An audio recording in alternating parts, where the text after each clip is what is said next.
Billiken fans, welcome back. It is Zach Miller and Peter Hale. It's the Midtown Madness Podcast. Before we get going, thank you again for listening. If you're watching on YouTube, don't forget to hit that like and subscribe button. Pete, you know our new segment, right? Of course, Zach. How could I forget? Do you want to give this one a go? Why don't you take it? All right, I'll keep it. Chris May, you have an open invitation to come on the show and speak on the vision for Billiken Athletics. A huge thank you to everyone who supported us by supporting 2 Men in a Garden these past few years. They're back for this season, 2025-26 season of the Midtown Madness Podcast. We, of course, can't thank the team over at 2 Men in a Garden, Joel, and those people for keeping the Midtown Madness Podcast rolling. They are the St. Louis Salsa and Pickle Company, bringing you everything from mild to screaming hot salsas. They have hot mango and sugar-free, plus pickles from classic dill to smoky barbecue. Hit up their website at 2meninagarden.com to shop your favorite flavors and learn more about their Kitchen Hub STL. Don't forget to follow them on social media at 2mensalsa on Instagram and Twitter for the latest updates. Pete, we've got some good news and bad news this week. Pete, why don't you give them the good news? Play good cop for us. Happy to do that, Zach. The good news is I think it has to be Billiken men's soccer, right? They beat Fordham in a deluge of rain Saturday night in pretty stunning fashion. And we're excited to talk about that. On the bad side of things, the Billiken women soccer team lost their first A10 match since 10-24-21. I am also actually looking forward to that because I think it is a fascinating end to a fascinating subplot. I tried to write a better explanation of how I feel about talking about it, but I can't. So just stick around for that conversation. It should be a fun one. Pete, we made it a week. We made it a full week without some weird shit happening. We did, Zach. I think that's safe to say, right? I mean, it's look, I'm not gonna preface. I'm gonna preface this. This is not some big thing. I'm just saying this is weird. I think you gotta make this happen. This can't happen. And that is that the SLU Field Hockey Twitter account did not even acknowledge that they were playing a game on Friday. Completely forgot. I missed a half of the game.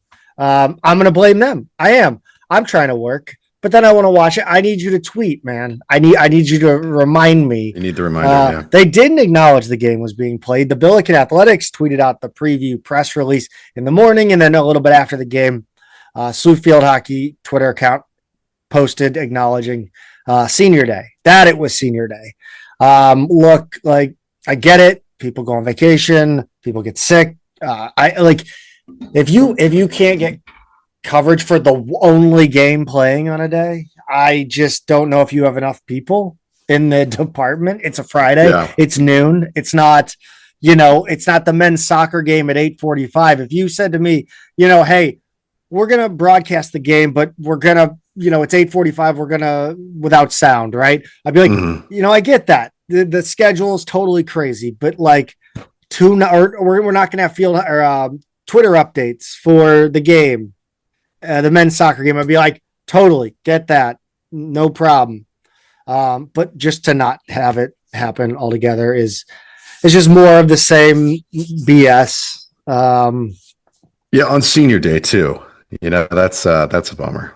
I mean, hi, I'm Chris May. I'm the athletic director. Nice to meet you. The seniors as they finish Senior Day.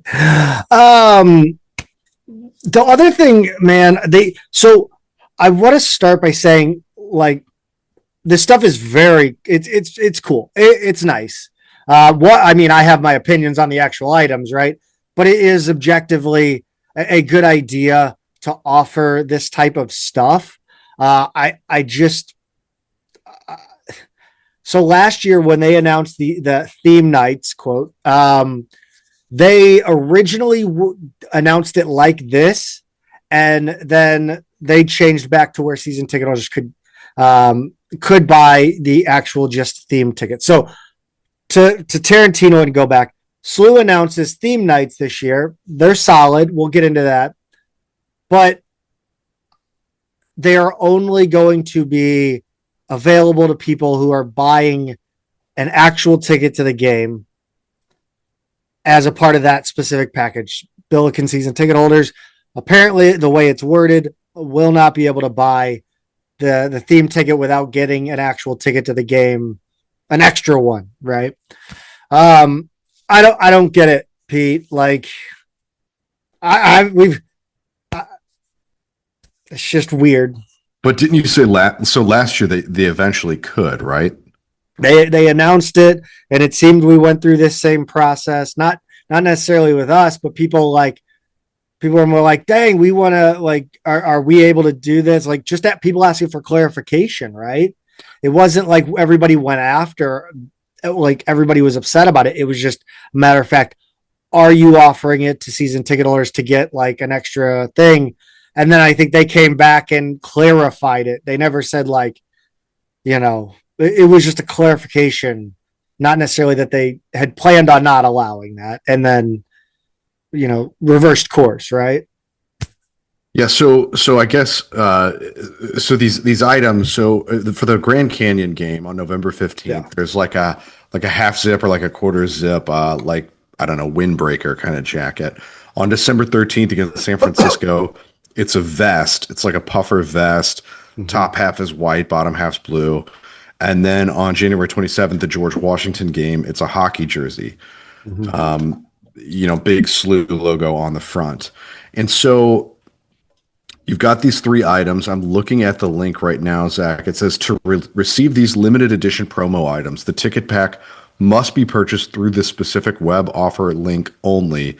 Individual premium season tickets, student and other admission tickets are not valid for the ticket pack items. So yeah, pretty explicitly, season tickets are not part of it. And then you just have to buy it through this. I don't know. That's kind of crazy. Yeah. Let's talk about the items real quick themselves.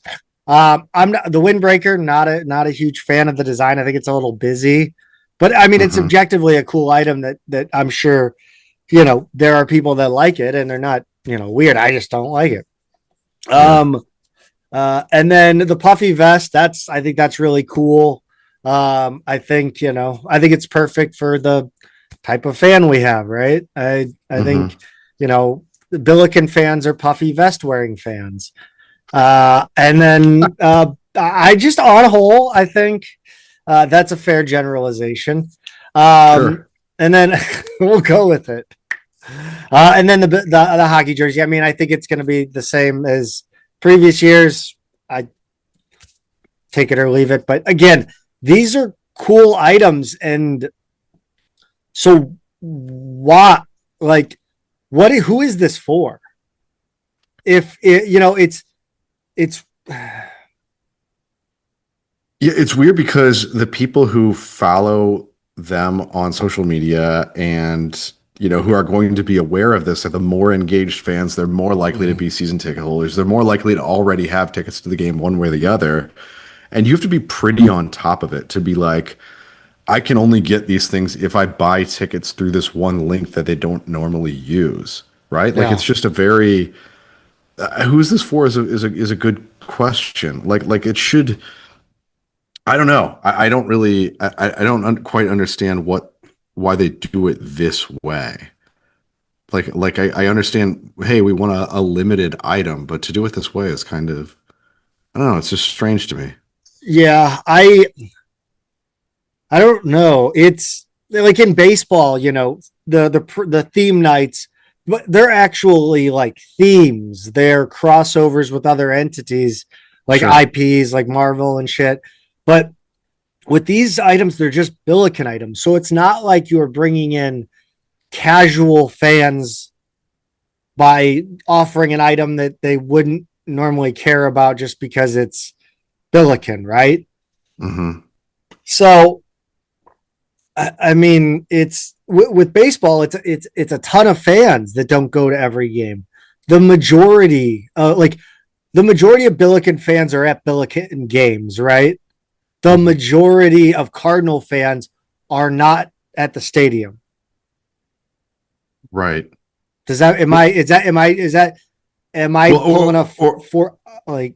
Yeah, I mean, I think I think there are a lot of people who are interested, but just to be engaged on the level of like being aware of this promotion, taking advantage of it, all that kind of stuff. So being that engaged and not already being a person who's going to the game seems like a kind of a small subset. Yeah, it's with the theme items at baseball games. They're bringing in those fringe fans by using the theme. If it's a Billiken theme night and the theme is Billiken or just whatever type of piece of clothing it is, like that's not bringing anybody on the fringe into Billiken land. That's just offering an item to Billiken fans. Right. And I think like maybe I don't, have my finger on the pulse of the city, but I just don't think an item like this is something that'll make me buy a ticket. Yeah. If I'm just a casual. Yeah, and also buy it that way, right? It's I'm trying to think of like it's like FIVO or something. The minor league hockey team here will do those kind of theme nights, right? Like Star Wars night and Marvel night and superhero night and all that kind of stuff. But it seems like if you're just going to the game, you're going to be, you're going to have a chance to get whatever the promo item is at the, like they don't have a separate track for getting that. But yeah, you're right. It is to get kids in or maybe fans of another thing or like, hey, if we're going to go to a one game a year, we're going to make it whatever the most interesting promotion is to us. But this is kind of like a different track for that kind of thing, right? Yeah, it's an interesting like timing. Not timing. It is kind of tough timing because season tickets are down. Sales are down. And so, I mean, what better way to express some gratitude for your season ticket holders by saying, hey, we're going to release this cool item, but like you got to buy a whole other ticket. And that's a seat that nobody's likely going to sit in. So, I mean, I don't know how that helps attendance. That doesn't do anything. I mean, I guess the idea is that you'll buy the ticket for a friend and bring a friend. Maybe, I don't know. It's silly. Like maybe SLU should look into a season ticket holder gift, right? Every season ticket holder doesn't matter whether you're in the upper levels or the low, like just a gift, I don't know. Sure. You take, with the number you're going to get in for each of these three items, you could have done a nicer puffer vest, as a season ticket holder gift. Right. Put a sponsor on the back. It's like, I don't know. Maybe theme night. Maybe you got to rebrand this. Maybe it just needs a fresh coat of paint. Sure. I mean, I don't know. Ultimately, I just, to me, I think it's more of a practicality kind of thing. Like you have to see this promotion somewhere and click through this link, right? You can't just walk up and be like, hey, I heard there's like a special giveaway tonight. And it's like, oh no, yeah, you can't do that at the box office. You got to go buy them through this one link or like, I don't know. There's no, again, I don't see how this is going to get more people in. I think you're right. I would be interested to learn the economics of theme nights in general, like these sort of deals where it's a smaller run of an item. Sure. Because generally the thought process was always like more, bigger quantity would be a cheaper option. I don't know. So, but I mean, I can see why they're doing it this way for that reason, right? Because you don't want to make a bunch of extras if you're not selling them. So like if you buy them through this thing, like, you're kind of pre-ordering, so to speak. But again, it's just you're counting on people to find it, and that to me seems like the real hurdle. Yeah.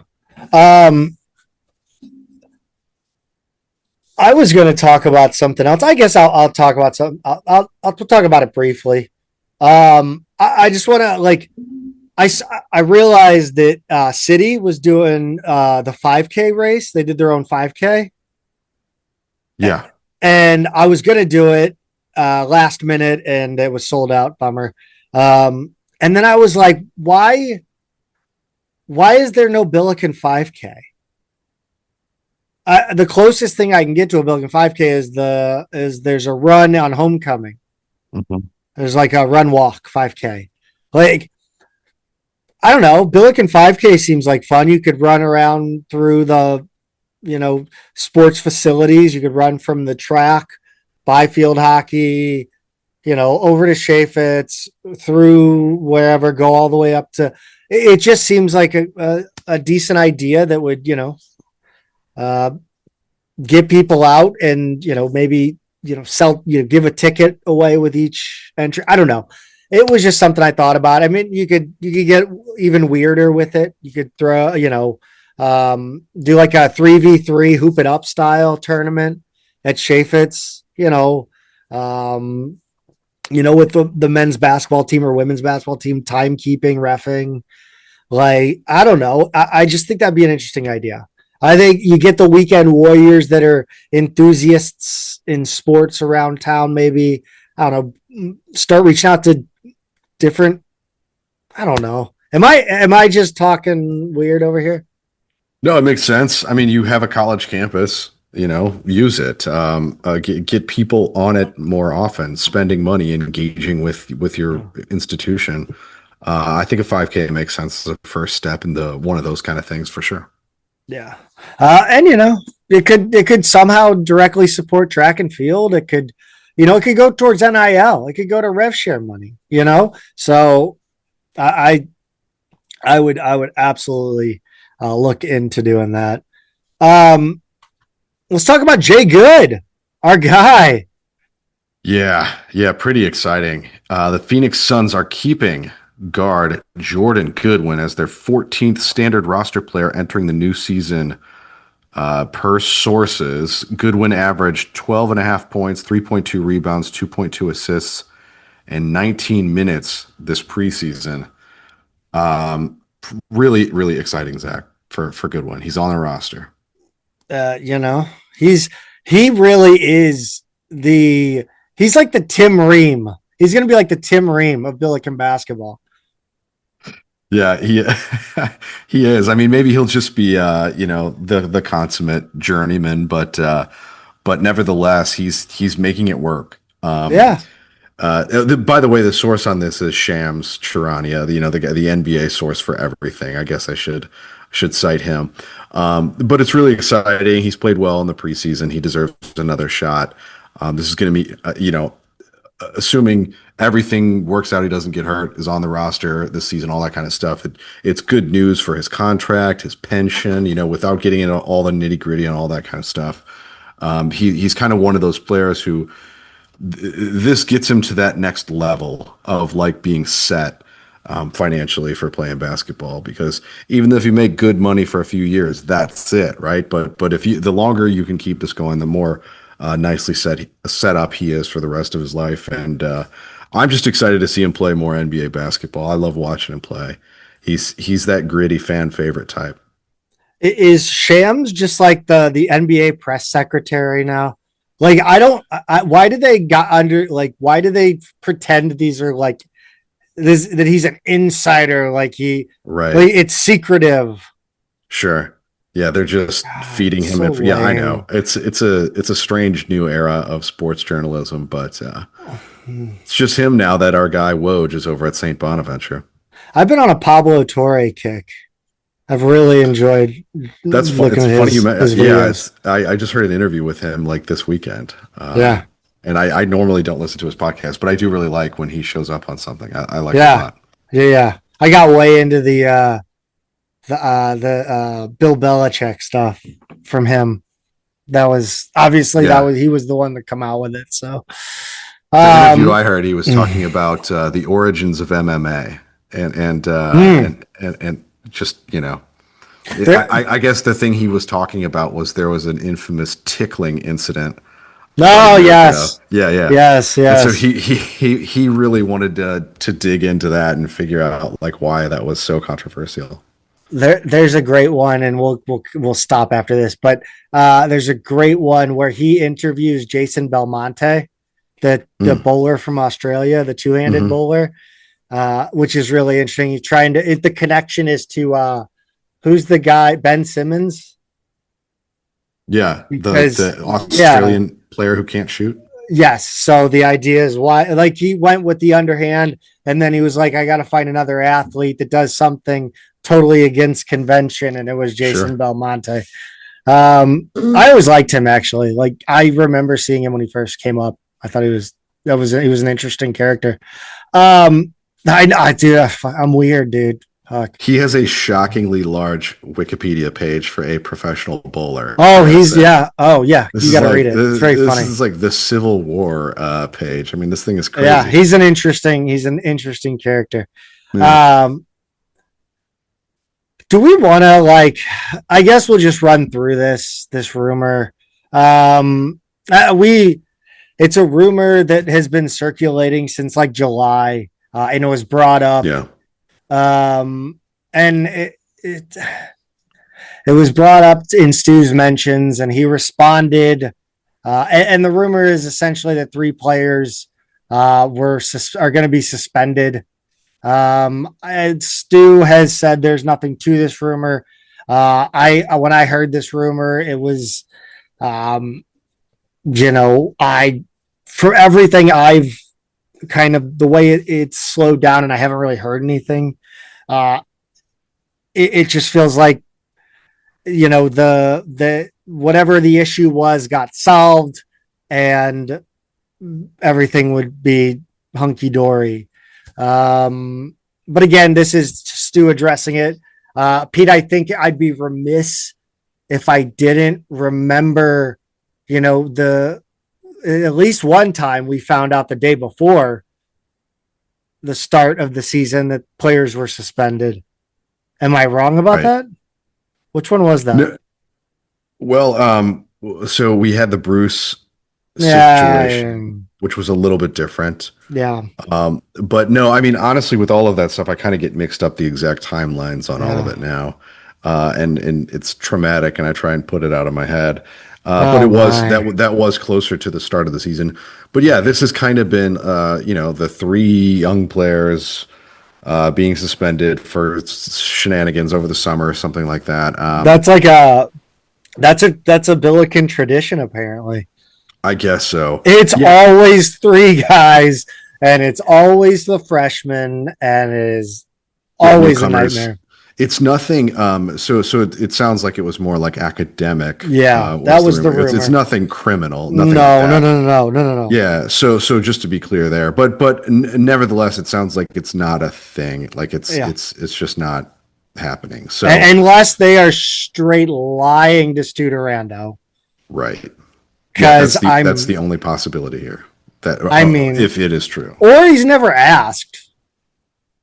I would think he's asked by now. I think people have kind of planted a seed, weeks ago, and now you've got a troll on Twitter haranguing him about it. So no, I think by now he would have said, "Hey, why am I hearing this? What is this?" Yeah. Well, let's leave that in the past. Hopefully. Yeah. Let's give you some better news, Billiken fans. An update to the schedule. A new game time has been posted, and the game at Bonaventure, to avoid the bitter cold of winter in the evening, will now be played in the afternoon. It's pretty crazy, Zach. So game times have been posted, and most games at Chaffetz are going to be at 7 St. Louis time. Nothing surprising 6. There. We would get 6. Yeah. We get 6 a lot. I don't think there's many 6s though, but yeah, this was the one time that was the oddest, because it is a Friday. It's not it's one thing if you have an afternoon game on a weekend, but this is a Friday at 4:30 Central, 5:30 St. Bonaventure time, where it will be very, very dark by then. But yeah, it's I don't know. It's a weird Friday time, I gotta say, for Billiken fans. Will it I mean, will you be able to catch it all, or is it I'll really is figure work gonna be a something problem? out. I'll Yeah. figure something out. I'll be like, from Mighty Ducks, are you prepared to fire me over some kids, some game? Yeah. That is one of the Yeah. greatest lines in cinematic history.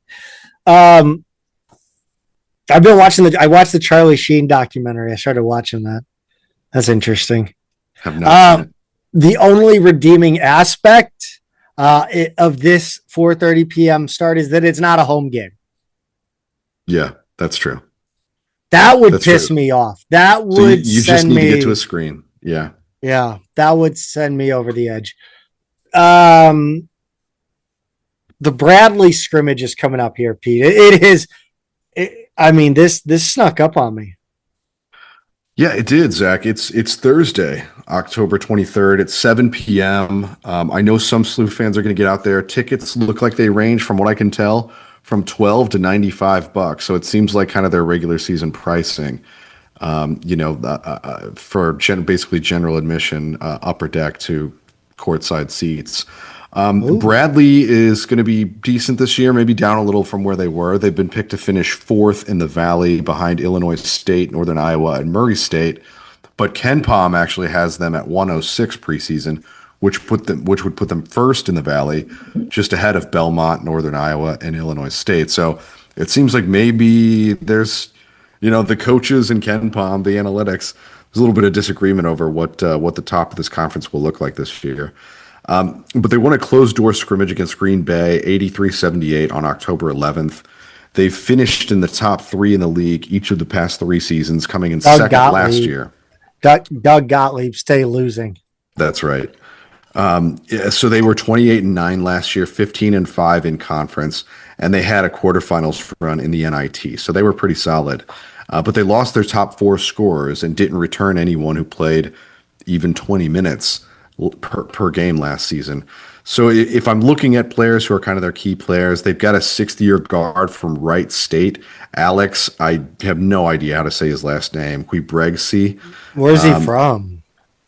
Don't know, but he averaged Right, 13 and a half points a game last season. Jaquan Johnson and Demarion Birch are the top returners. They both averaged around 6 points a game last season, but they should play bigger roles. They, played 18, 19 minutes, something like that.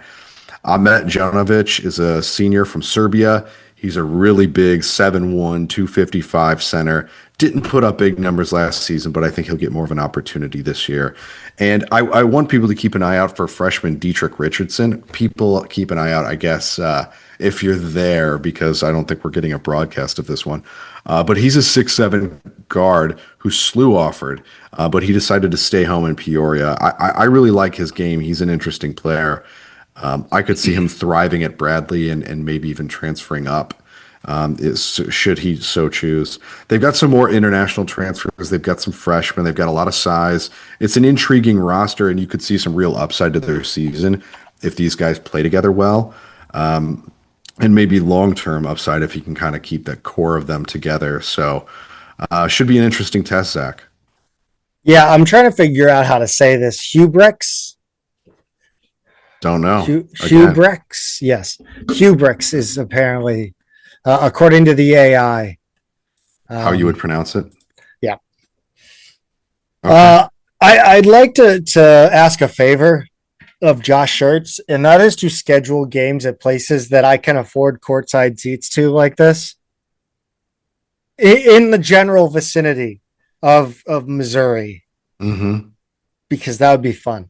I want to do that. I want to go get a courtside seat at an Yes, absolutely. Yeah. Since you definitely cannot do it at Dayton right now. I was looking at Dayton tickets for, I generally buy the week of that game to, at Dayton. You wait for them to lose some regular season games, and then people start dumping seats, right? But right now they're really expensive. So It's like $50 just to get in the building. Oh boy. Let's see. Man, that's gonna bums me out. Are we do we know if we get radio for this? So far, I don't see evidence that we have any kind of broadcast. Unfortunately, I will give anyone the keys to the YouTube channel if you want to stream the game on your phone. that's a good idea. Yeah, no, I'm looking at Bradley's site too. They have a ticket link, but nothing for audio or video. That's So no, I think they're just going to keep it in house. uh well, looks like we have one new offer out this week to a player where in 49 other states it's just basketball.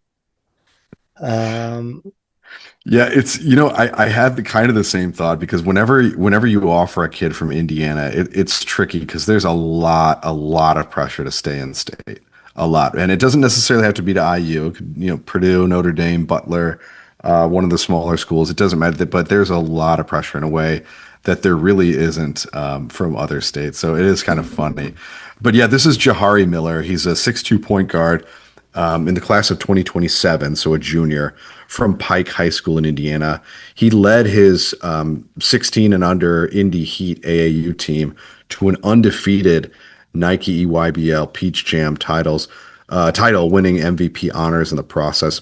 He's a really dynamic point guard. He scores and distributes. He's got a strong frame, good handles, really aggressive getting to the rim, and he's smart. He knows when to take it himself, when to pass. Good mid-range shooter, perimeter as well. He's just not a super high volume shooter, but he's efficient, so probably should shoot more.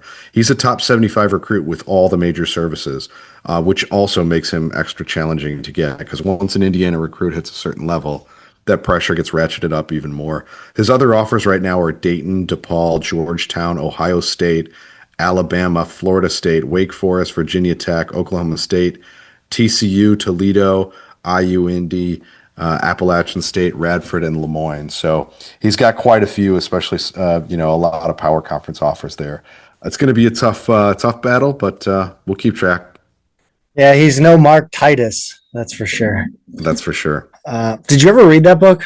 I did not. I know you're a big copy. fan. I'll let you borrow my copy. Close the loop on a few guys. I know a couple of these really stung for you. They all three did because these are all guys who were we were in on. We were very much in the mix. Quentin Coleman is a local kid. He committed to Wake Forest on Tuesday, as expected. Chose the Deacons over SLU, Iowa, and Texas Tech. He's the one who blew up this summer with Brad Beal Elite, but he goes to Principia High School in town. So always tough to see a local get away like that, especially when SLU was really the first offer for him of A10 quality or better. It took a while before all those other ones came through. Harris Reynolds committed to Clemson on Friday. SLU was one of his finalists, along with VCU, Virginia Tech, and South Florida. And then Caleb Williams, not the Bears quarterback, was supposed to visit SLU this month. Instead, he announced his top three: Auburn, South Florida, and Central Florida. And he will announce on the 24th. So later this week, but yeah, we were hoping to get him on campus. I think even this weekend. I don't know. Rainy weekend might not have been the best visit anyway, but still, a little disappointed on all three of those, Zach. And I know before I've kind of expressed stay patient. It's not until mid-November when we see some signings, but if we had one more commitment right now, I'd feel a lot better. I know he wanted three early. We've got one. And I don't know. It feels like we've been close on a lot. We just need one more domino to fall, I think. So starting to sweat it a little bit, but hopefully they can get a win here soon. Quentin Coleman may have been a local player who let us down, but you know what local player will never let us down, Pete? That's Two Men in a Garden. It's incredible work there, Zach. But yeah, you're right. 2 Men in the Garden never lets you down. It's great stuff. And speaking of never lets you down, go get the pickle spears. I've said it before, but I'll say it again. It's the best buy on there. It's a much bigger jar, tightly packed. and it's only $1 more than the other types of pickles that they have. So to me, it's the best value, especially in the pickle category on the website. Go to twomeninthegarden.com, see for yourself. All great ingredients, good stuff, great flavors, high quality product, and we like them a lot. twomeninthegarden.com. Let's talk about men's soccer. Pete, what a weird week in Billiken soccer in general. But the men's side was weird, but in a good way. In a good way, Zach, except for the kickoff time, really. Yeah, this one was originally slated to kick off at 7. I was actually over at Chaffetz at the AEW wrestling. I knew it was disgusting outside, but watching that game back on ESPN Plus, that was an incredible amount of rain, and I think you worry about that sort of thing affecting the game. The kickoff. There are knock-on effects of the kickoff, right? Already counting what little fans you probably had on probably a good sized crowd for a Saturday night in mid-October. And, you push to 8:45, and even if it stopped raining, you're still counting out a section of the fans, which is a bummer. I mean, you got to do it. It is what it is. Right. But then the rain is pouring. It's got to be a tough atmosphere. Shout out to the drum line, by the way. They were out there underneath that tent over on the other side of the field from the press box. I would not have been out there. I would have been like, nope, nope, not tonight. No chance. 2 minutes in, Pete. By the way, the Billikens win this one 3-2. Ahead of this one, they were ranked in the RPI. They were RPI ranked 20, and United Soccer Coaches 20 as well. But the Billikens win 3-2. Goal number 1 of the game was early in the second minute. It's just a case of kind of, messing around with the ball deep in your own half. And ladies and gentlemen, say it with, probably no ladies are listening. However, I digress. Say it with me. When in doubt, kick it out. Kick it out. Clear just the ball, no man. No need. That was one of the things, like, I remember when I first started going to like SLU women's soccer games when I was, 10, 11, maybe more turn of the millennium.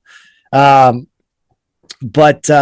it was just that was kind of the go-to, right? It was still, things were evolving with the sport, and they were just always, play it out if you're in trouble. And we could have used a little more of that in this situation. My son's soccer team, I'll brag a little bit. We just finished an undefeated season, 10-0-0, our second straight undefeated season. We allowed. God, you guys were terrible when I saw you. I'm shocked by this. What happened? It's coaching. You got to give credit to the coach. He kept this group together, and he got the most out of them. But we only allowed 4 goals. Who was that coach? Zach, you're hearing his voice right now. Who has these sort of calming leadership presence that these kids need? Anyway, we allowed 4 goals this season, and really all 4 of them, if they had just gotten the ball out of there, right? Just guys, sometimes guys fine, give them a throw in, just get the ball out of the box. It was the kind of hesitation and trying to play it out of the back and being a little too, and not recognizing that they didn't have the numbers or passing lanes that they needed. I think in at least 3 of those situations, had they just chucked the ball out of there, they'd have been fine. And not to say this was some sort of just a blunder. I mean, it's just in losing the ball. He was literally within 5 yards of the corner flag in his own end, with 2 guys closing. Come on, man. And then in the 19th minute, and I got to admit, I thought it was over for the Billikens here. Fordham went up 2-0 on a header. And at this point, like I said, it felt insurmountable. And I honestly, I had kind of tuned in a little bit during the event, and Yeah. when they scored twice, I was like, "Well, see you later." Yeah. And Yeah. then I don't checked need to in watch later. anymore. Right. Yeah, I checked in, and yeah, that was when they had gotten one back. But Fordham went up 2-0 on a header. Um, and then Jackson Delkus got to a loose ball in the Fordham box and cut the lead in half. It was a huge goal.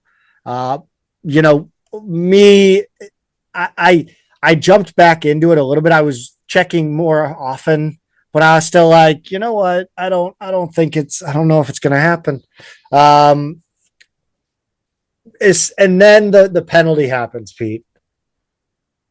Yeah, the penalty happens, Oh, but are you talking about the one on Slew or the one no, off? I'm talking about the one that Jeremy Abenel Yes. saved. Okay. Yeah. Yeah. Yeah. Right. Yeah. Yeah. And DiPolito, by the way, I feel like that's the kind of name. I feel like he's been at Fordham forever. Or he's yeah. Uh, Oh, he was the guy that wasn't. I think he was the guy that scored the game winner against us a couple years ago. yeah, you're probably right. I saw that. I heard that name and it was just like, oh God, he's still We've there. talked about him before. Yeah. Yeah, we've definitely talked about him before. But yeah, he's the one who took the PK. Abenel saved it and kept the deficit at one, and that was enormous. Yeah. I mean, I pulled it up right as they were going to the spot, and I'm like, God damn it! Like, can I? And then he saved it. I was like, oh my God. Yeah, Quentin Blair ties it with a PK. It's now 2-2 in the 61st minute.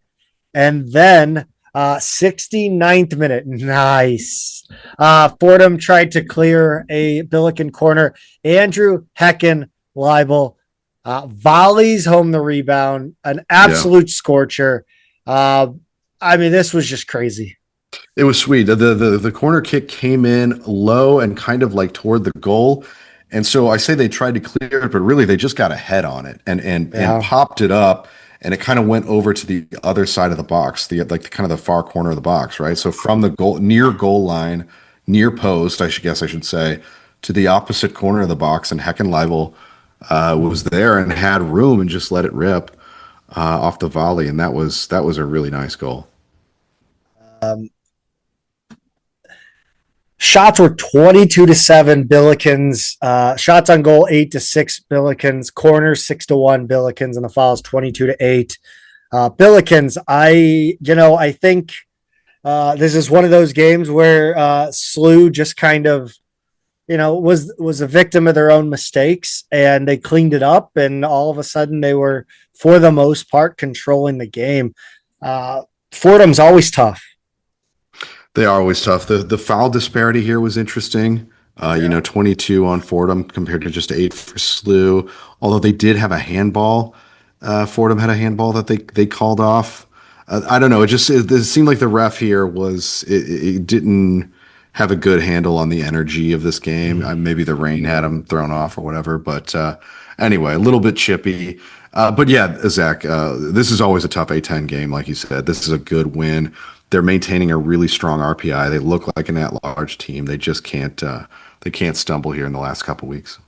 Yeah, it really. I was worried when Fordham goes up 2-0 early in that one, because it's Yes. kind of seemed like the Billiken soccer teams, men and women, have been kind of in sync with each other.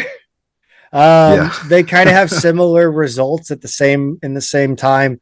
Sure. I realized we just skipped over talking about the Loyola game. Saturday 25th at Loyola. Loyola is 4-4-6 overall, 1-2-3 in the A10. They're coming off a 3-0 loss to VCU. Rhode Island's the only team that they have defeated. The Billikens, like you said, can't stumble. Yeah. Yeah. But yeah, in terms of the men's and women's results, you're right. It kind of has felt like we've had a good week in soccer or a bad week in soccer, and it's applied to all of SLU soccer. Yes, and that 2-0 lead was giving me flashbacks to the game we're about to talk about. But first of all, the Billikens in the rankings, RPI 44th, top drawer soccer squeaking just inside the top 25. Yeah. But Pete, I think we need to do a little preface here. I think we need to put into context the last 47 A10 matches prior to this, to what we witnessed anyway, Thursday evening. And this was their first, this was Billiken women's soccer. As I mentioned in the outset of this episode, their first A10 loss since October 24th, 2021. Their first regulation A10 loss since 9/23/21. Their first A10 home loss since 10/28/17. And their first A10 regular season home loss since November 1st, 2015. Incredible. Yeah. 2 years after I graduated SLU. Just 2 years. I've been gone for a long time. It was almost exactly 10 years between A10 regular season losses at Herman. And that is how weird it was to watch that game. In that time, Pete, tell us what we've witnessed. 6 A10 regular season championships, 7 A10 conference championships, a record of 108-9 against the league. Zach, I just, you can't get over these numbers, man. We've been really spoiled. Banana lands is what I would call that. And that last regular season home loss, it was a dreadful season. It was her second year. It was Katie Shield's second season. They went 2-6-2 in conference. Since then, I mean, they are the class of the league. And I wanted to list those accomplishments because I think the interesting part of this conversation is to talk about the performance Thursday night, which requires honesty and honestly a little harshness, despite what the program has done over the last 47 A10 matches. Not only the last 47 A10 matches, but 6 of the last 7 seasons as well. And that was a 2-0 loss versus Dayton on Thursday the 16th. I just think that if you ask Katie Shields, I don't want to say this because I think she would have said, no, we needed a win, right? But like if you asked her what she would like her loss to look like, the streak ending, I could probably say this wouldn't describe that game. Yeah, I think you're absolutely right. I think you're absolutely like they just didn't look good, right? Like there was just clearly a better team, and it wasn't them. Yeah, the 15th minute disaster struck. Yeah, Julia Simon played a ball back to Camille Welker. Welker was she was definitely too casual with the ball. She held it for too long, and then just point blank gave it away to Dayton. Carly Ferguson passed it over to Liz Grenda. Played it back to Lainey Smith. Her shot really didn't look special at all, Zach. I thought Emma Parker had it. She bobbled it badly. It's almost like she kind of cradled it. It got by her. She put her head down. She knew immediately she made a terrible mistake. But honestly, Simon never should have played it back to Welker in the first place. She was too deep. She had a few Dayton players closing from 2 different sides. She still shouldn't have misplayed it that badly, but she was not. It just wasn't a position she should have been in. So I did feel a little bad for Welker there, but no, you got to get it out to the side at the very least. Really bad misplay, I think, by all 3 of them. By Simon, by Welker, by Parker. It was just a crazy series of events. Yeah, that's just a gut punch too. Yeah, horrible. But yeah, the 23rd minute, Zach, unfortunately not that long later, Dayton doubled their lead when Livia Baca chipped in a nice pass near the top of the box, and Grenda calmly settled it, put it in the far right side of the net. Again, I thought, a little mistake here by the defense. Blakely Hockett misplayed it. She was right there, and Grenda played it off her left thigh to her right foot, just right around Hockett, who looked completely lost. On the play. Welker also got caught in no man's land. She was right next to Grenda when Baca played the ball in. But Baca read it perfectly, and Welker didn't chase. She was just kind of jogging behind, and she got caught completely behind the play. The possession started with a SLU turnover at midfield. I really thought SLU turned it over a ton in the first half. I don't have that number, but they seem to be struggling to maintain possession. And a lot of that had to do with Dayton's aggressiveness out there, but it was just turnover after turnover. Yeah, it seems sometimes where this Billiken team will, or just, I don't know, really good teams in college soccer especially will kind of try to be really good teams. Yeah. And sometimes they don't need to be really good teams. They just have to play good enough to win. And, sometimes I think a team tries to do too much, and that's where the disconnect comes in. I don't know if it was in this one, but I know that many times the Billikens have been just not on the same page and trying to do too much individually at times. I think that's right. Just a tough one. This was tough to watch. It really was. I mean, okay, so Dayton outshot SLU 7-3 in the first half. It was just, everything went wrong in that half. SLU had more shots in the second half, but they didn't threaten nearly enough, right? Like Dayton still had more and better scoring chances, except for Hannah Larson had one really good chance in the 71st minute. It eventually led to a corner, but SLU wasn't dangerous on corners either. Emma Parker kept it 2-0 with a point-blank save with just under 7 minutes left in the game. But obviously no scoring in the second half. So Dayton outshot SLU by 2 overall in the game, 14-12. SLU did have 2 more shots on goal, but again, none of them were super dangerous. And then corners 9-2, but not one of those 9 led to a great chance. 7 of those came in the second half too. Fouls were pretty even, 12-10 Dayton, and both yellow cards in the game were given to Dayton in the second half.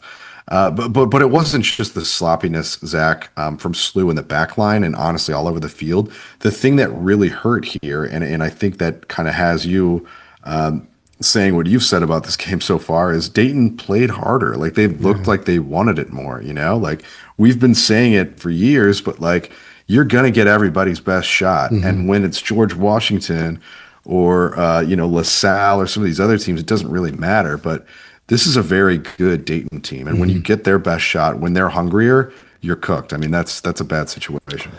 Yeah, and we've kind of ramped up that discussion this season because this is a Billiken team that is vulnerable to anybody in the A10. They've never, I think they've always been a little vulnerable to a Dayton. But I think this team is vulnerable to anybody this year. And I mean, that's not good when Dayton has been waiting for this like rabid dogs for 7 years. Yeah. They really I mean, that's a lot behind, that this season, there is so much more coming from your opponents. If you're Billiken, women's soccer players, because there's blood in the water. That's absolutely right. Yeah, we've seen that all season. Like these have not been as convincing of victories as we've seen in previous seasons. But yeah, you're getting everybody's best shot. Dayton is now 8-0. They're alone in first place in the conference, and they just kicked the shit out of Bonaventure today. They did 6-0. They beat Bonaventure. Wow. And then they've got George Mason at home and Rhode Island on the road to finish the season. Mason is a bottom half team. Rhode Island is third. So I could see them challenging. I don't mind the way Rhode Island's a decent team. And that game's at Rhode Island too. So I think SLU, look, even if Dayton loses that game, I think they have the 1 seed based on the head to head. But there is a lane to at least wind up with the same record at them if you can get some help from Rhode Island. But SLU nonetheless has to take care of business in their last couple of games. Speaking of Rhode Island and taking care of business in their last couple games, a 4-1 win at Rhode Island in Kingston, Rhode Island. Do they call themselves the flagship at URI? That's a UMass thing. Would you consider RISD the flagship? Well, I mean, I don't know if are there. I'm sure there are like smaller satellite campuses or whatever of the University of Rhode Island system, but the only other D1 schools are Brown, Bryant, and Providence, and those are all private schools. That's a So lot of schools, man. I yeah, thought they had like two colleges, Providence and URI. I'm guessing there is something else in the Rhode Island State University system, but it's probably just a satellite of the main campus. I don't know. It's such a small state. Maybe not. A 4-1 win at Rhode Island Sunday the 19th. And this is how you respond. Like I said, taking care of business in the last few games. A 4-1 win. Rhode Island sitting in third place. Rhodey scored first, though. Just under 11 minutes into the game, and then Julia Simon got her first goal on a PK in the 15th minute. And it was tied at halftime. Pete, PKs in the official are going to be talking points in this game. The Rhode Island fans were not big supporters of this official. When SLU scores 2 of its 4 goals on PKs, I knew that was going to be true. I mean, no matter how obvious the penalties are, that's just going to be the case, right? And they were. Julia Simon got tripped. I think she got stepped on as she was chasing down a through ball, if I recall correctly. And then she scores. Or wait, who got taken down? Was it Julia Simon? I don't think it was her, actually. No. Well, I'm forgetting who it was. Whoever it was got stepped on, went down. Julia Simon steps up to the spot, makes it 1-1. After halftime, 49th minute, Izzy Lubert sends a long free kick into the area. Hope Kim there to head it home. 59th minute, another PK to the Billikens. This one on a 2-hand shove from the goalkeeper for Rhode Island. Simon took it again, and it was her second of the game. Simon got the Hattie in the 88th minute. It came from the run of play. Audrey Smith sends it across. The Rhodey goalkeeper deflects it. Simon scores on the rebound. The shots in this one, 11-4 Billikens. Shots on goal, 6-2 Billikens. Corner, 6-1 Billikens. And then the fouls, which is highly contested by the people in attendance. At this one, 8-5 Rhode Island. And Zach, to follow up on something, Rhode Island really is the obvious flagship state school here. There's also Rhode Island College, which is public. It's a D3 school. And then they've got the Naval War College as the only other public full university. The Naval War College? Oh, yeah. That's in Newport. Interesting. Yeah, and then there's a community college system, but really, yeah, the URI is it. They don't even have other locations for the main flagship school. By the way, 1892. You would have thought that the public school in Rhode Island would be older than that, but anyway, Zach, to wrap up this week, it really is the end of an era for SLU. You know, we talked about all the winning streaks that were cut by this loss, and that's. They're all reset now. It also gives Dayton control of their own destiny, which you don't like to see. You know, the 1 seed with a 1 game or 3-point lead and the tiebreaker as well. So they would have to have a disaster of the last week not to finish first. And then lastly, we said heading into this week that SLU really did need both of these wins for an at-large shot. So even a tie against Dayton and a win over Rhodey would have felt better, but their RPI might not be strong enough now for an at-large, so things are going to get a little tricky here. Next up for the Billikens, Thursday the 23rd at Fordham, Sunday the 26th at Loyola. Fordham is 9-5-2 overall, 4-3-1 in the league. They're coming off a 1-0 win over Mason. That will be a tough one. They're 7-1 at home. And it's not these A10 road trips suck. Majerus, yeah. I mean, I completely understand why Majerus hated the A10. 1,000%. That they suck. Lena Turvo has 10 of the team's goals. They're 30 goals. The next best goal scorer has 4.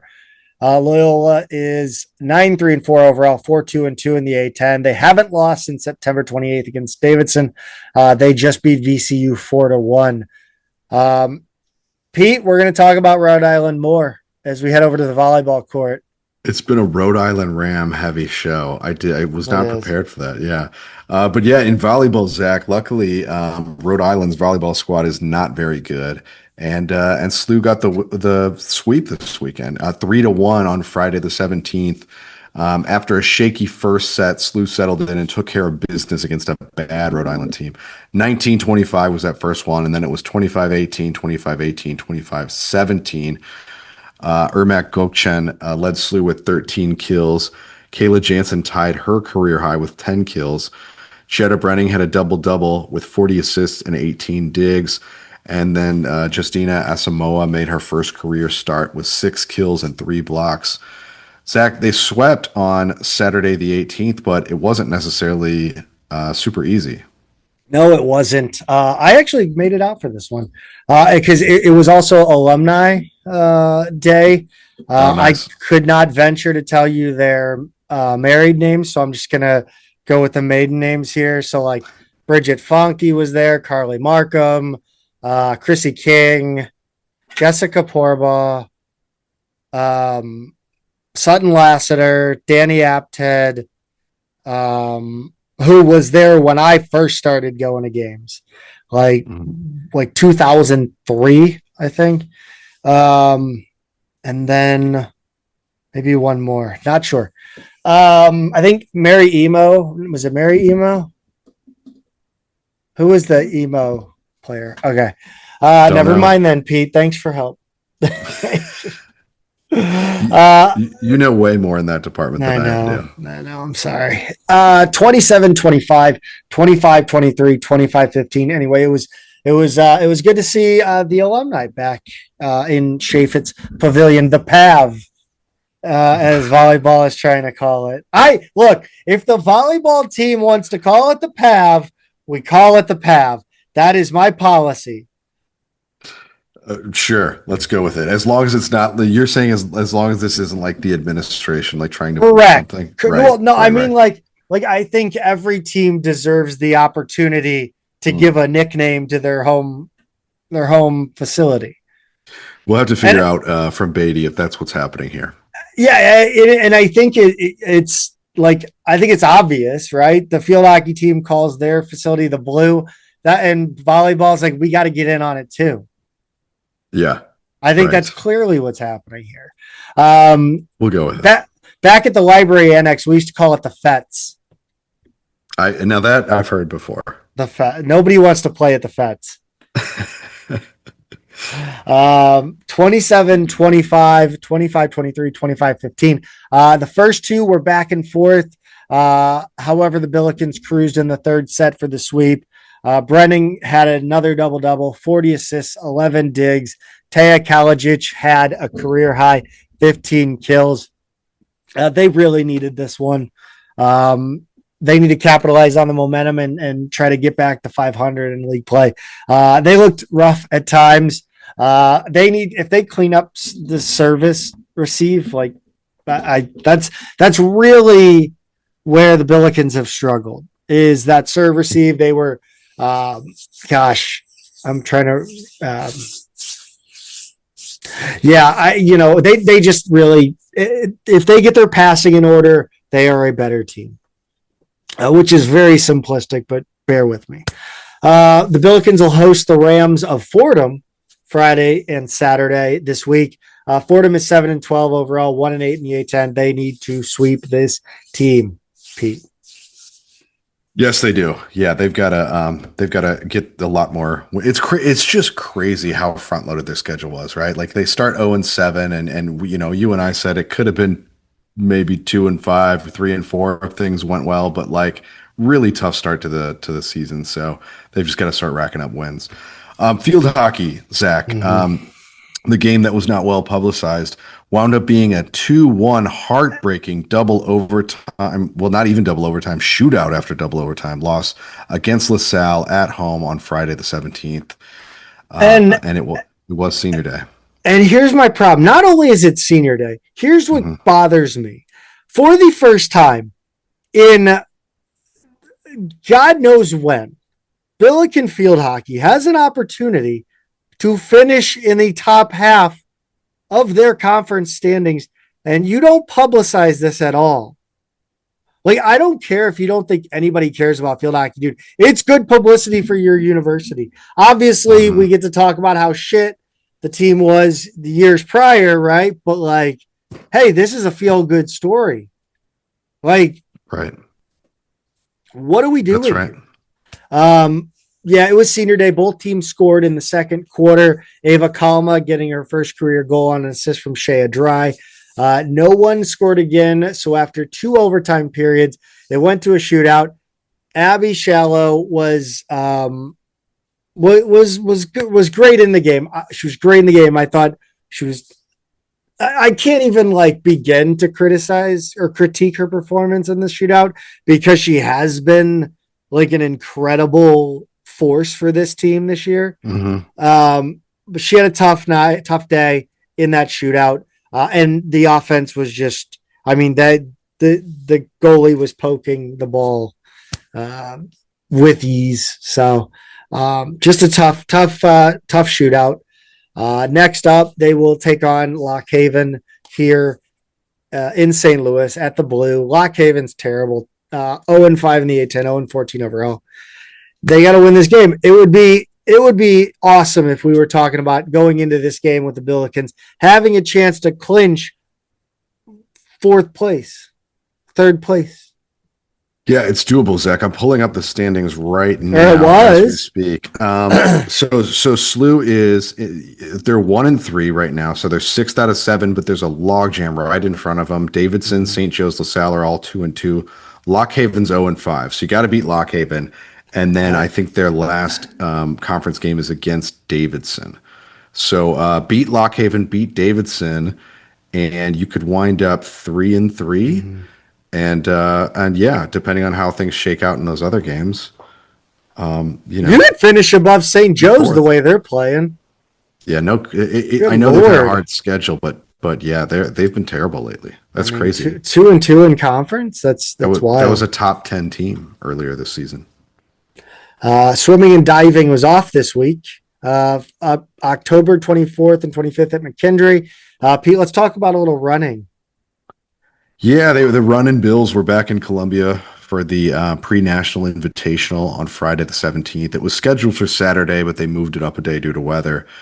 Clara Gillen finished first for the Bills in the women's 6K with a time of 21:34.6.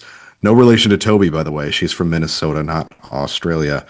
Emery Mayfield, Emily Morden, Sophia Pellegrin, and Star Scott rounded out the top 5 in that order. Manny Vela was the first Billiken across for the men with a time of 24:35.9 in the men's 8K. And then he was followed by Ronnie Brown, Lucas Ivanowski, Brady Huggins, and Alexander Acuna.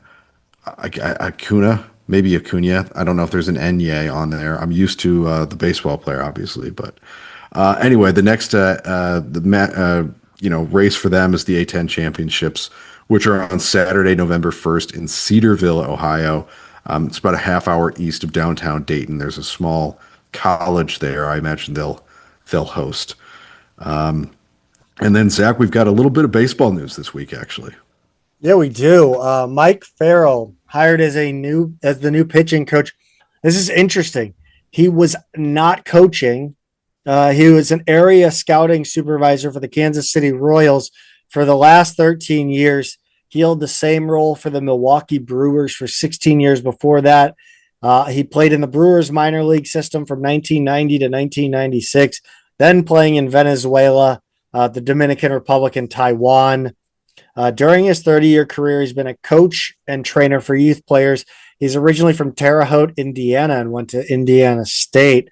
I actually saw him at the volleyball game now that I'm looking at this picture. Oh, cool. He was with Miles Miller. Nice. At the game. So, all right. Yeah, interesting. I don't know. It's an interesting career path. Usually I don't know. It's interesting. Yeah. I don't really have anything. I don't have any I don't have much more to say about it, honestly. It's Yeah, no college coaching experience, but yeah, working in pro scouting while at the same time coaching, youth players. So it's just kind of an unusual profile, but hopefully he's a good fit. yep. All right, that's going to do it for us this week. Billiken fans, thanks for listening.